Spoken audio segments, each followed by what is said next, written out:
काफ़ी लोगों ने चेंज किया कि हमको मतलब ये लाइन थोड़ा दूरी बनानी है। इस वजह से अभी कोई आ नहीं रहा है, हम लोगों को भी गिलानी हो रही है ये। मिल जाता है, थोड़ा-सा मेंटली जो प्रेशर होता है वो तो हट ही जाता है। तो हम हो सकता है रोज़गार पाने के बाद उससे ज़्यादा बेहतर प्रदर्शन कर पाएँ।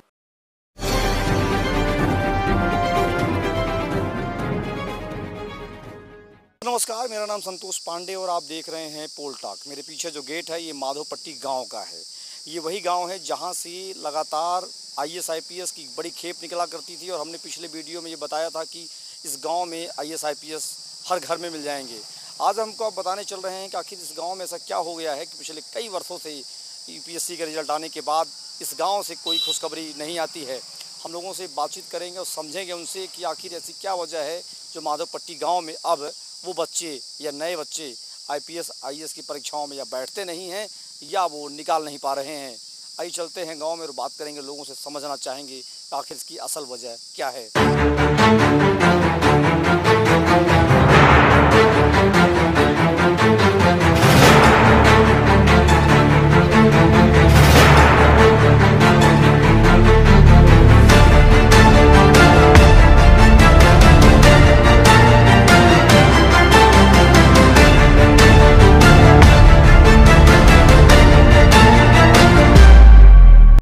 अब हम पहुंच चुके हैं माधोपट्टी गांव में और हम बात करेंगे किसी परिवार से। हालांकि अभी ये तय नहीं है कौन मिलेगा और किससे होगी बात। जो भी मिलेगा उसे बात करेंगे और समझेंगे कि आखिर इसके पीछे की असल वजह क्या है। क्यों इतने बड़े गांव आईएएस आईपीएस के गांव में कोई बच्चा सिलेक्ट नहीं हो पा रहा है। 2021 का यूपीएससी का रिजल्ट आ गया है। उसमें बहुत सारी बच्चियों ने फर्स्ट, सेकंड, थर्ड और फोर्थ तक उनका रैंक रहा है। हम इसमें माधोपट्टी गांव में हैं और हमारे साथ हैं राहुल सिंह। इनसे समझते हैं कि इस बार जब 21 का रिजल्ट आया, इसके पहले 20, 19 लगातार जो रिजल्ट आ रहा है यूपीएससी का, उसमें माधोपट्टी से कोई भी एक चेहरा सामने नहीं आ पा रहा है। और ये वही गांव है, मैंने आपको पहले बताया था कि इस गांव में हर घर में आईएएस आईपीएस और पीसीएस की मैंने आपको स्टोरी दिखाई थी। राहुल सिंह समझते हैं आखिर ऐसी कौन सी वजह है जिसकी वजह से लगातार जो रिजल्ट आते हैं उसमें माधोपट्टी का कोई भी छात्र या अभ्यर्थी या इनका भाई या इनका दोस्त नहीं आ पाता है। राहुल जी, जो अभी रिजल्ट आया 2021 का, आपके सामने रिजल्ट आया होगा तो आपने भी देखा होगा कि हमारे कोई गांव का हो या जब जितने रिजल्ट लगातार आते रहे हैं आपके मन में सवाल उठता होगा, ऐसी कौन सी वजह है कि माधोपट्टी के से संबंध रखने वाले या माधोपट्टी का कोई छात्र या लड़का या आपका मित्र वो नहीं सिलेक्शन में आ पा रहा है? क्या वजह है? परीक्षा में बैठ रहा है या सिलेक्शन ही नहीं हो पा रहा है? नहीं, ऐसा नहीं है। देखिए, अब जो नए जनरेशन के बच्चे हैं वो अब दूसरी तैयारी कर रहे हैं, उस लाइन में नहीं जा रहे हैं। अभी है ऐसा नहीं है कि तैयारी नहीं कर रहे हैं। 2-3 लोग अभी इलाहाबाद में तैयारी कर रहे हैं, लेकिन अब वो लाइन थोड़ा चेंज कर दिए हुए हैं। इस वजह से नहीं आ रहा है। जैसे आपने कहा कि 2019 मतलब आपने बताया 2 साल कोरोना काल था। उसके बाद कोरोना काल के बाद कोई भी बैकअप जो आया उसमें काफ़ी लोगों ने चेंज किया कि हमको मतलब ये लाइन थोड़ा दूरी बनानी है। इस वजह से अभी कोई आ नहीं रहा है, हम लोगों को भी गिलानी हो रही है इस समय कि हमारे गांव का अभी कोई नहीं निकल रहा है। मतलब आप कह रहे हैं कि जो बच्चे थे उनका रुझान आईएएस और आईपीएस की तरफ नहीं हो रहा है, बाकी अन्य तरफ बीटेक, एमटेक, डॉक्टर, इंजीनियर की तरफ जा रहे हैं। आपका अध्यापक की तरफ जा रहे हैं, ज़्यादा लोग अध्यापक की तरफ जा रहे हैं। शिक्षक बनना लगता है कि ज़्यादा बेहतर हो रहा है, चूँकि उन्होंने बहुत सारा आईएएस आईपीएस देख लिया होगा। और अब एक चीज़ ये बताइए कि जब रिजल्ट आता रहता है उस समय आप बता रहे हैं कि पहले लोग आते रहे, जब पहले रिजल्ट आता था तो क्या कैसे पता चल जाता था कि हाँ हमारे गांव का ये शख्स हो गया है आईएएस? देखिए, प्रिंट मीडिया उस समय थी, इलेक्ट्रॉनिक मीडिया का कम था। आपका फेसबुक, यूट्यूब ये सब थोड़ा कम थे, लेकिन थे, ऐसा नहीं था, जानकारी हो जाती थी। और जब गांव में एक लोग पता था पूरे गांव को जानकारी हो जाती थी। सभी लोग उत्सव की तरह मनाते हैं हमारे गांव में, कोई एक होता है तो इसी तरह सबको जानकारी हो जाती है।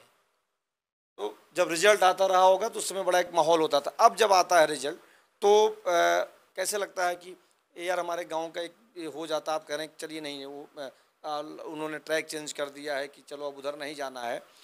ये जो लगातार एक सवाल होता है कि माधोपट्टी में, चूँकि माधोपट्टी के जो लोग हैं वो रिजर्वेशन भी नहीं पाते हैं, ये भी कहा जाता है कि उनके अपना टैलेंट है और रिजर्वेशन को तोड़ करके वो आगे निकलते हैं। अभी एक आपसे सवाल करूंगा कि जो यहाँ का यूथ रहा है लगातार वो ट्रैक चेंज करने की बात कर रहा है, तो क्या लगता है आपको आने वाले दिनों में फिर तो ये स्थिति हो जाएगी कि माधोपट्टी से कोई आईएएस आईपीएस की तरफ जाएगा ही नहीं, क्या ऐसा लग रहा है क्या? ऐसा नहीं होगा। अभी नए जनरेशन के बच्चे पढ़ रहे हैं। और मैं आपको बताऊं कि जो आपने ये कहा है ट्रैक चेंज करने की, ट्रैक तो चेंज हुआ है लेकिन सारे बच्चों ने ट्रैक नहीं चेंज किया है। अभी यंग बच्चे आ रहे हैं, आने वाले समय में इससे ज़्यादा होगा, इससे कम नहीं होगा। और जो ग्रोथ गिरा हुआ है थोड़ा, वो ग्रोथ बढ़ेगा। मतलब उम्मीद है कि आने वाले समय में जब रिजल्ट आएगा तो ये बात जो आप मतलब एक तरह सूखा पड़ा हुआ है उसमें संख्या बढ़ेगी। एक सवाल आपसे और करना चाहूँगा मैं कि माधोपट्टी में हम बैठे हैं, आपको क्या लगता है कि माधोपट्टी से इतने आईपीएस और आईएएस हुए, उन्होंने आपके गांव में ऐसी कौन सी बात रह गई होगी जो काम नहीं हो पाया कि अगर इतने आईएएस और आईपीएस होने के बाद भी ये काम नहीं हो पा रहा है, अगर काम हुआ भी है तो वो कैसे हो पाता होगा, या उनका कैडर बहुत ज़्यादा यूपी का ना होने की वजह से नहीं काम हो पाता है। तमाम लोग सवाल बनाते हैं कि इतने आईएएस और आईपीएस हैं, इसके बाद भी गांव में काम या विकास कम हो पाता है। देखिए, इसमें आपको बता दें यूपी कैडर में तो कम है, लेकिन यहाँ के लोग ही सक्षम हैं। यहाँ बड़े अधिकारियों के पास जाने की बहुत ज़रूरत नहीं पड़ती है। यहाँ स्वयं सक्षम है, स्वयं काम हो जाता है। आप तो स्वयं चैनल से हैं, आप अपना चैनल घुमा के देख लीजिए। गांव में आप चले जाइए, गांव में कोई ऐसी गली नहीं होगी जहाँ से इसी रोड न बना हो। गांव में ऐसा कोई विकास आपको देखने को, जहाँ भी आप देखेंगे वहाँ भी विकास हुआ है। ऐसा नहीं कि हमारे गांव में विकास नहीं हुआ है। हाँ, एक हमारे चाचा थे बगल के से श्री प्रकाश सिंह जी, उन्होंने बहुत ही विकास किया है। विकास में कोई कमी नहीं है। आप जो भी चीज़ मूलभूत समस्याएं होती हैं, आप तो गांव में देख रहे हैं, सारी समस्या का यहाँ समाधान है। कोई ऐसे नहीं है कि जो समस्या यहाँ हो। तो अब ये माधोपट्टी गांव जो था अब ये नगर पंचायत में आने लगा है, इस बार से चुनाव होगा यहाँ। और बहुत सारी चीज़ें हमने देखी, जब पिछली बार हम आए थे तो बदलाव हुआ है। यहाँ पर मुझे कूड़ेदान रखा हुआ मिला, सफाई दोनों समय हो रही है, सिस्टम बदल रहा है। क्या संदेश है आपका माधोपट्टी के गांव के युवाओं को, और जो आपको देख रहे हो लोग कि माधोपट्टी के गांव में तमाम बातें होने लगती हैं कि लगता है कि पहले लोग बन गए और बाद में बच्चों का टैलेंट कम हो गया, या वो समय ऐसा रहा होगा कि लोग हो गए होंगे। संदेश क्या है आपका युवाओं के लिए? हमारा संदेश युवाओं के लिए है कि आप भी मेहनत करिए, जैसे माधोपट्टी का नाम हुआ है, आप भी अपने गांव का नाम रोशन कीजिए, आप अपने ज़िले का नाम रोशन कीजिए।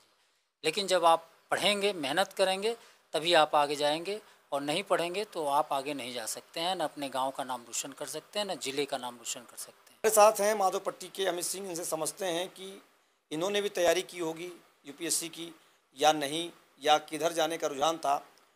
अमित जी, रिजल्ट आता है लगातार यूपीएससी का, और उसमें रिजल्ट में ये वही सवाल आपसे भी है कि आप भी यूथ हैं, युवा हैं, आप भी शिक्षक बन गए हैं, तो आपने तैयारी की होगी यूपीएससी की। अगर नहीं की तो क्यों नहीं की, और अगर इधर गए शिक्षक बनने की तरफ गए तो क्या रुझान था आपका? नहीं सर, हमने भी मतलब यूपीएससी और यूपीपीएससी की तैयारी की।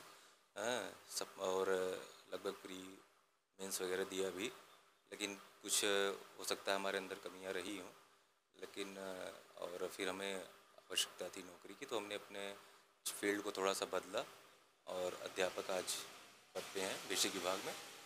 और लेकिन ये है कि मेरा रुझान अभी भी है और आगे तैयारी करने का मेरा मकसद है और आगे बनने की इच्छा है। ये जब रिजल्ट आता है तो लोग उसको भूल जाते हैं, तमाम स्टोरी आने लगती है कि ये टीचर थे या शिक्षक थे या आईटी में थे, बीटेक में थे, एक जो बैकग्राउंड आता है। तो आपको लगता है कि यूपीएससी की तैयारी के दौरान अगर आपको सफलता नहीं मिल रही है, एक तो प्रेशर होता होगा गांव का कि माधोपट्टी गांव से हैं और उस गांव जिस गांव में आईएएस और आईपीएस की बड़ी संख्या में लोग हैं, वो दबाव। दूसरा दबाव होता है कि हम सफल नहीं हो पा रहे हैं, और तीसरा दबाव होता है रोज़गार, जैसे आप कह रहे हैं। तो अभी आपको लगता है कि रोज़गार के बाद जब आप तैयारी करेंगे तो चीज़ें ज़्यादा बेहतर हो पाती हैं, या रोज़गार न होने से पहले करने पर दबाव बना रहता है? नहीं, ऐसा नहीं है। और अगर रोज़गार मिल जाता है, थोड़ा सा मेंटली जो प्रेशर होता है वो तो हट ही जाता है, तो हम हो सकता है रोज़गार पाने के बाद उससे ज़्यादा बेहतर प्रदर्शन कर पाएँ। तो मेरा प्रयास रहेगा कि मैं आगे अपने प्रिपरेशन को तैयार रखूँ। यूपीएससी की तरफ रुझान है आपका, मतलब आगे तैयारी चलती रहेगी? जी बिल्कुल, चलती रहेगी। हमारे पीछे ये स्कूल है, माधोपट्टी गांव में ही है और ये सड़कें आप देख सकते हैं, बगल में ये तार लाइट का, बिजली का गया हुआ है। सड़कें साफ़ हैं और सुथरी बनी हुई चीज़ें हैं, यहाँ सिस्टमेटिक हैं। तो हमने माधोपट्टी में ये बात समझने का प्रयास किया कि आखिर वाकई में क्यों माधोपट्टी में इस बार या पिछले कई बार से आईपीएस आईएएस के जो रिजल्ट आता है तो उसमें सिलेक्शन नहीं हो पाता है। हमारे साथ 2 युवा जुड़े थे जो शिक्षक थे और एक यहाँ रहते हैं। उन्होंने बताया कि किस तरीके से माधोपट्टी में चीज़ें बदल रही हैं।